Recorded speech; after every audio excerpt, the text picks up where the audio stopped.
All right, and once we get to know each other, this is the introductory lesson anyway, right? You guys might leave here and say, I can't stand that guy, and not want to come back. So, which is, you know, fine with me. It won't hurt my feelings much, you might a little bit. But let's see if it's in tune. Let me get my guitar while you're doing that. Tune it up, make sure it sounds good up here.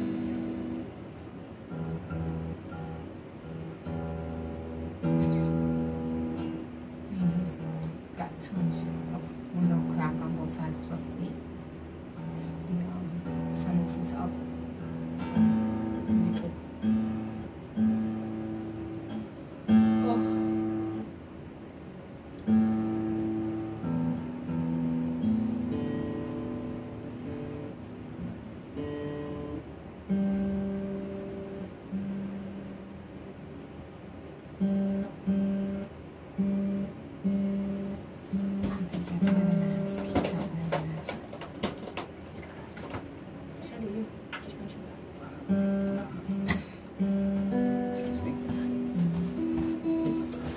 Now you've given Taylor your phone number and email, have you? Given her your email? Yes. So I have your permission to send you the occasional link to something? Yes. Okay.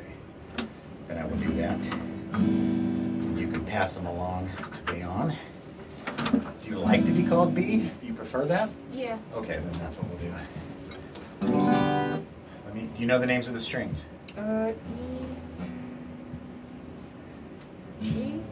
All right, let's do this. Eddie ate dynamite. Goodbye, Eddie. Okay? Eddie Eddie. ate A. dynamite. Dynamite. Goodbye, Bye. Eddie. Eddie. So what are the names, what are the strings? What are the notes? E, A, D, G, B, E. Very good. You're a quick learner. I can see it's gonna be good. That's right. Those are the names of the strings. They're notes, as you know. Every space, as you know from the ukulele, between the metal strips, we call those frets. Technically, the metal strip is the fret, but the space where we put our fingers, we also call them frets. So first thing I do is I see how well you can make a note sound. We got to get our thumb in the right place. Everybody does this. They lay their thumb down like that. We got to get away from that. We got to get it behind where we're playing. We got like kind of a claw, see? And that's what we do. Sometimes I say do this, hold the guitar like this, and then just keep the hand in position and bring it around like this. And now your thumb is where it's supposed to be, see? Pick it up and just put it on your lap. Keep the hand in position, see? Thumb behind, generally speaking, where you're playing. Everybody's anatomy is a little bit different, but generally, so we got to stay away from this, which is, I see a lot of people who do this. And I'll repeatedly say, where's your thumb? Where's your thumb? You know, so to remind you to keep it in the right place. All right, so first string is the one closest to the floor. It's like an elevator. The first floor is the one closest to the ground, okay? We count from the bottom up, 1, 2, 3, 4, 5, 6. Now you and I just ran through the notes from the 6th string to the 1st string, but keep in mind the 1st string is the skinniest one. And the 6th string is the fattest one. Big boy. Yeah, Big Eddie. Big Eddie, Little Eddie. All right, so put your first finger, 1st fret on the 1st string, please. Let me hear that note. All right, good. You're not gonna have any problem with that then, are you? Awesome. So you want to read music with your guitar. So the first note on the 1st string, when I say open string, that means no fingers on it. So what note is that 1st string again? What note is that? Would it be E? It's E. Oh, well, open string with no fingers. It's E. Okay. What's the next tone up from E? There's no E sharp, is there? No E sharp. That's right. 1st fret is, that's F. But what's the next tone or step? F sharp. Yeah, that's right. And then very good. Okay, so yeah, it's gonna be nice working with you. So you know a lot of the basics. Good. I really emphasize knowledge of the fretboard. It's really important to get to know where all the notes are, and it takes time. But you're already realizing how that's done. The dots help you, little guides. Yours doesn't have a dot on the 3rd fret, does it? Yeah, I put because I had a white marker. Oh, you did it anyway. Okay. Yeah. But It's this, very faint. but this one's the 5th fret, so you shouldn't have. When we start going, I say go to the 7th fret. You shouldn't have to count. Yeah, there you go. See, it's that dot. It's that. The 9th fret is that. The 12th fret has 2 dots. The 12th fret on every string is the same note as the open string. But an octave higher. Very good. You're ahead of me. Awesome. I don't know if I have the book that I want to use. I'll ask Taylor. But we'll start with some basics. Chords. Good. All guitar playing is around chords. It's all around chords. It's like the ukulele, really. All guitar playing is based on chords. So we learn how to formulate our chords. And a chords is when you play more than one string at the same time. And so if you would put your first finger on the 1st fret of the 1st string and strum all at the same time strings 4 through 1. Strings 4 through 1. Just strum them all at the same time. Just like that. That's a chord. That's a chord. Very good. Take that, set it on your stand. These are your basic chords from the beginning that once we learn 3 chords, and this is no exaggeration, you can play millions of songs. There are so many songs that are 3-chord songs. Did you go through this with the ukulele? Yeah. Yeah. Yeah, so once we get to where you're comfortable playing a few chords, boom, you'll be playing songs. What kind of songs do you like? What kind of music do you like? Do you want me to wear a mask? You're not wearing one. She is. I have an exemption. I don't care. That's why I ask, and I should have asked for right off the bat, because you're keeping yours on. Are you more comfortable with it on? I have a little bit of breathing problem. I'm like minor asthmatic, but sometimes it still causes attacks. Okay. I was just told to like wear it, so I was like, okay. Yeah. Do what works for you. Whatever works for you. All right, so take a look at that chart. These little diagrams of chords. Can you, since you've already played the ukulele, but let's start with an easy one. 4th line down, the one in the middle, it says EM. Do you know what the M stands for? Minor? Yeah, E minor. Can you figure out what it's telling you what to do there? It's telling Go ahead me and do to... it. Go ahead and do it.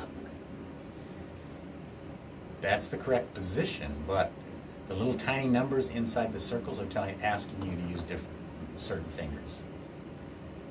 There you go, exactly. Now that's a recommendation. It's how they're generally made. But you know, a lot of players do things a little differently. But anyway, there's E minor. Let's hear that. You can do all 6 strings with an E minor. Beautiful. Now, when we're learning new chords, a good way to find out if we're doing it correctly is 1 string at a time. So let's do that.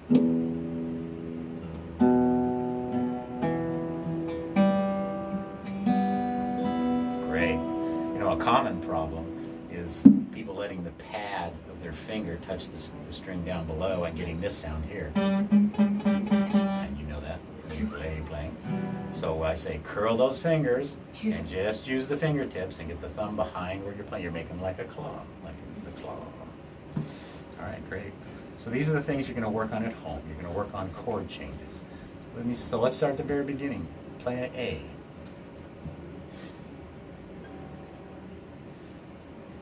Not quite. Look at it again. That's okay. You're on your way. There you go. That's right. 2, 1, 3. Very good. Let's hear it. And they're all on the same fret, so they're a little crowded, aren't they? But that's it, and it sounds great. Okay, good. So you do know how to look at this and convert it to the neck of the guitar. That's awesome. So you're going to go home. You're going to work on these chord changes. You're just going to go follow along. A minor, A7, B7, C, and so on. Just go and just practice chord changes. First of all, practice making the chord, and then how to change from chord to chord to chord to chord to chord. And it takes time to get smooth. And I always say, you'll hear me say this a lot, smooth first, fast later. Okay? Smooth first, fast later.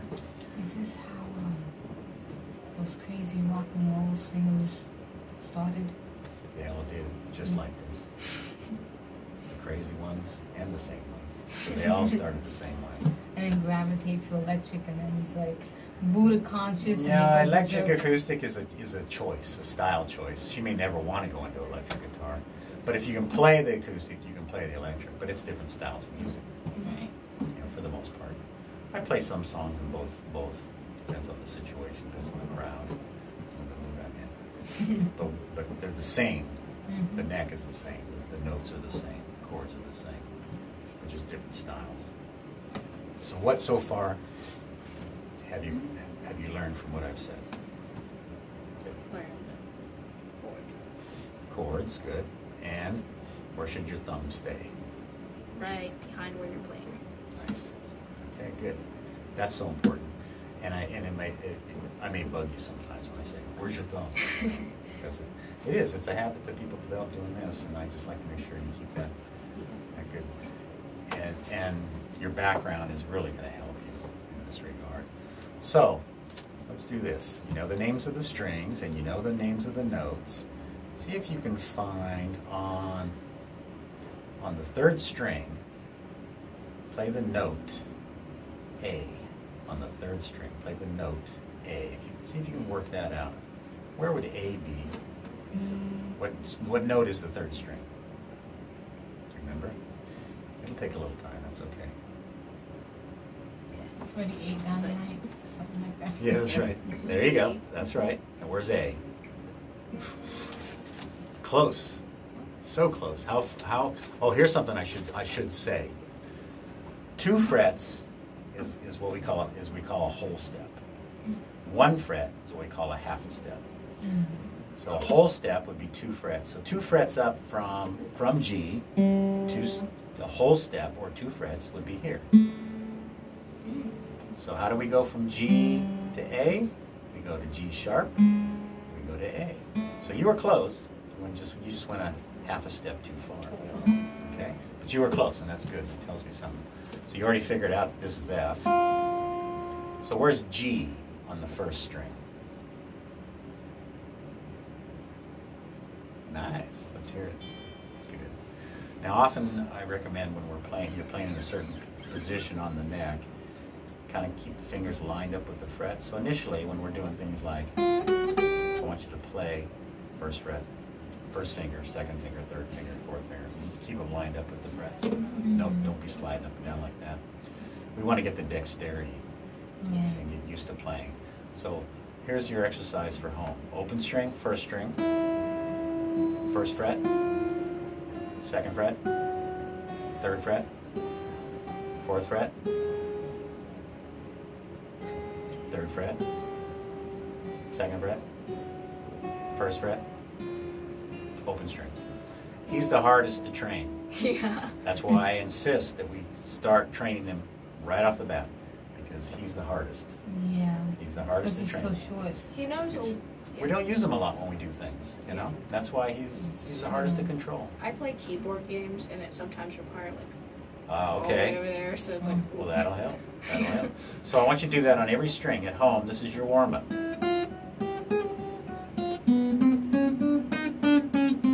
On every string, okay?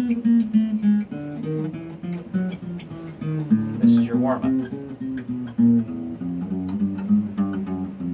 Do that for a couple of minutes before you start working on your chords and working on the song, okay? And then we'll expand on that. Eventually, I'm going to have you doing that all the way up and down the neck.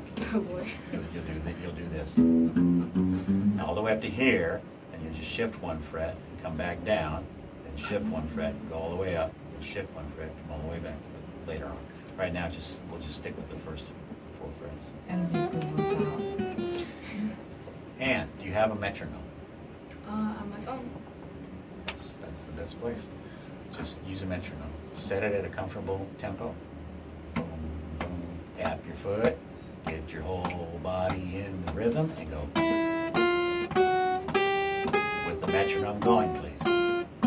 Don't stop. We don't stop when we change strings. We just keep going. Okay? At whatever tempo is comfortable for you. Once you can do that smoothly with little thought, I want you to bump it up like 5 beats per minute. You just keep bumping it up, bumping it up, bumping it up. When I say fast is not important, on the other hand, using the metronome and bumping it up once you've reached smoothness at a certain BPM, you will go faster and faster and faster. And that's good. It's a way of measuring ourselves. It's a way of forcing ourselves to improve. There's a saying, anything that requires improvement requires measurement. So this is how we measure ourselves in just one aspect of it. It's that dexterity that we need. And everything overlaps. You get good at this, you'll get good at this. Everything overlaps. You'll be able to do much more smoothly. Everything. What you and I are going to do is, first of all, lay a foundation. Have you seen a house being built from the ground up? What's the first thing they do? They pour the foundation. Then they put up the walls of this. You don't start with the ceiling. You start with a foundation. So your foundation is going to be able to make clear notes, be able to know the names of the chords. You won't be able to change smoothly too rapidly at first, but that's okay. That comes with time. And as you know, the P word, practice, is what's going to get you there. Again, what artist do you like? What guitar player, singer, whatever? Who do you like? Mother, Hosea. Okay. Hosea. Around that area. Anytime there's a song that you want to learn, all you have to do is come tell me, and I'll look at it and see if it's something that we can simplify for you. Mother. I don't know this artist. Guitarist, singer, what? It's a band. Band, But okay. the guitar is prominent in it. I got you. And the other one is what? Hosea. How do you spell it? Hozeier. Oh, okay. Kind of like Hosier, but it's Hosea. Yeah. There. Yeah, stopped for some reason. Oh. Okay. All right, so I'll look up some of their stuff and see if there's something in there that we can work on, right off the bat. All musicians, and I think as you probably know, when you learn a new piece, you learn a little section at a time. And you work on that section and you get to what I call performance level, and then you move to the next section, you work on that, and then you put them together. Once, maybe even starting next week, if you can get to where I'm going to ask you to play a chord, and I want you to play the chord. I don't care. It takes you a little bit to get to it. It's not a speed test, but it's a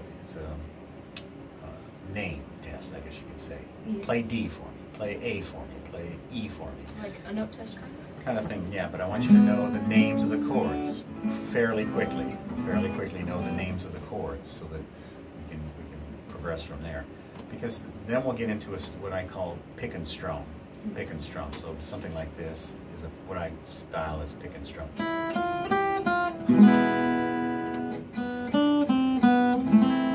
See, pick and strum. And you kind of recognize that little Spanish.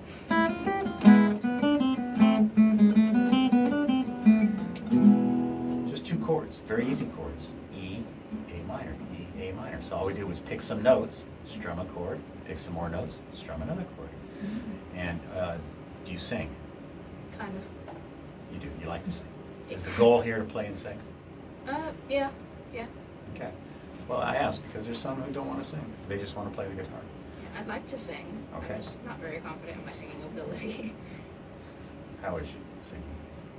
She's okay. Yeah. Well, that's okay. You're doing it for fun. You're not planning on being a rock star. At least not right now. You might find out, hey, I'm good. And we'll go on from there. But some people, literally, they just want to be an instrumentalist. So we don't worry about songs that require singing.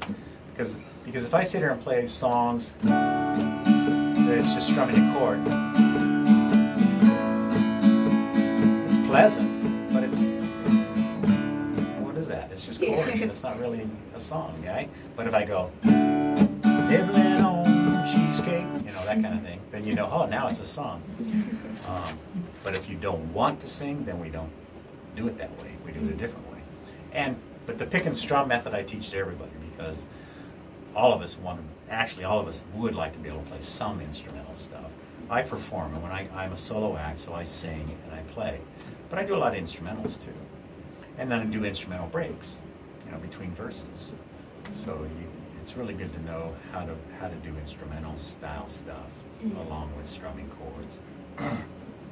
So we emphasize chords. That's the foundation. We emphasize dexterity. Right now you're doing what I call a chromatic scale, but you very shortly are going to work on some scales. I don't know if they're terms you're familiar with, but a very important scale is your major scales and your pentatonic scales, minor pentatonic scales. I might as well give you one of these just so you get an idea of what's down the road for you, okay? And if you want to work on it at home, great, that's fine. This is the C major scale, only because the root notes are C. If you move it, if you notice at the top it says movable scale, if you move it, it becomes a G major scale, or it depends on where your root notes are. But what that's telling you to do is play one note after the other. So, what fret on the 6th string is that telling you to start at? What fret number on the 6th string is your first note? 10? Close, but look at it again. Remember the dots. 3rd fret, 5th fret, 7th fret. Yeah. So what is that? 8th fret. That's right. So that's what it's, and I'm going to give you this too, to help you find your root notes on the 5th and 6th strings. So that's where C is on the 8th fret. Notice that it's also suggesting that you use your 2nd finger. Helps you with your finger. So this is what it's telling you to do. Play this note first, then this note. I go to the next string with my 1st finger. I play this note, then this note, then this note, then this note, then this note. See? Are you following? So this is how it sounds. Okay, one right after the other. After you've gotten comfortable doing this, It sounded like do, re, mi. it does. Well, Yeah. do, re, mi is the scale. Yeah. Yeah. You got a good ear. All right, musical family. I like Well, it. I used to, I never played an instrument, but I used to sing. And I took a cappella, choir, and voice. Wow. And voice, you had voice was the most difficult thing, and it had nothing to do with singing. Although there was some singing, it was majority reading music, and we had to, somebody would go up there and sing, and while they were singing, we'd have to quickly try to write. Oh, really? Yeah, and wow. In that, it's an amazement that I graduated in high school with that with a 92, because the final exam went like this. You have 10 minutes to learn that. Oh, wow. So we're there studying, Really? singing. Whoa. First person goes up, all I don't papers even know get if I could do taken. that. I know. And then you have to go up there and, well, while they're singing, write their stuff, you go up there and you try to sing what you learned in Oh, my 10 word. minutes. And then you have to put emotion to it. Now, you said you used to sing. How come you don't sing anymore? You still sing. I still sing. She sing in the shower or what? Yeah. I sing. All right, yeah, good. And I in the still car, sing. yeah. Okay, good. Yeah, that's something you never I stop. played my voice. All right, what fret is the same as the open string on every string? What fret number? The same note as the open string on every string. 12. Very good. Let's play it. Let's play open E. Play open E. That's open. Let's hear it. Oh, wait. Open. 12th fret. Let's hear it. Go ahead. Any finger. I don't care. Okay. Next. Open A. 12th fret. A. Very good. Open D. Yeah. D. Very good. 12th fret is D. Oh, you missed. That's the 13th fret. Oh. There you go. Okay. Open G. 12th fret. G. Open B. 12th fret is B. Open E. Alright, good. So, you already know what the open strings are. You know what the 12th fret is. You can figure out very quickly 1st and 3rd frets on every string. So see, this is part of what I teach, is all the notes on the neck. One day you're going to be able to tell me what this note is without thinking about it. G string, 3rd fret. And that's the goal. It's very important, very important. Plus, since you're also going to learn to read music, then we're also going to do these flashcards here. Frets 1 through 4, please play that note. Okay? Yeah. Okay. And you don't know the treble clef very well yet. No. Okay, so that's part of what you'll be learning then. That's what I'm using this for, to help the folks. Now this I teach everybody, whether they want to read music or not. You have to know the notes on the neck. It's very important. And then this is for folks like you that want to read music also. I don't see how anybody can play an instrument without reading music. Oh yeah, Paul McCartney doesn't read music. What? The Beatles, He'd be they lost never learned to read then. music, but they know their instrument. He plays a piano very well, but he doesn't read music. Yeah, as long as you But know that's- these kinds of Yeah, instruments. yeah. It's I know. Yeah, it's Right. mind blowing, but it's Because true. singing My is the first thing guitar that they- hero is a fellow named Tommy Emmanuel, Mhm. and he just does instrumentals. He does sing a couple songs, but his thing is instrumental. He started playing at 4 years old in a family band. He's my age, so Mhm. 60 years he's been playing guitar, and that's all he's ever done. And he's known as one of the best guitar players on the planet. YouTube Tommy Emmanuel with an E, Emmanuel, and listen to some of the stuff he plays. He doesn't read music. He says, I can't read music.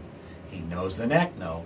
Like if you ask him where's every F on the neck, he can go to every F on the neck, and so on, every G, every B, every C, and that's the key. That really is the key. However, as I mentioned to her earlier, you will expand your horizons by being able to read the music and translate it to the instrument. It will open up more doors than somebody who can't do that. Yeah. And you'd be surprised how many good guitar players can't instantly tell you where all the notes are on the neck. And they just come from experience of playing songs that they're very good, but they haven't really studied the Refined it. instrument, and gotten to know the instrument. And this is why I teach it, because it will really help you playing it really well. All right, we're done. Any questions? I'm going to see if they have the book that I want you to start using.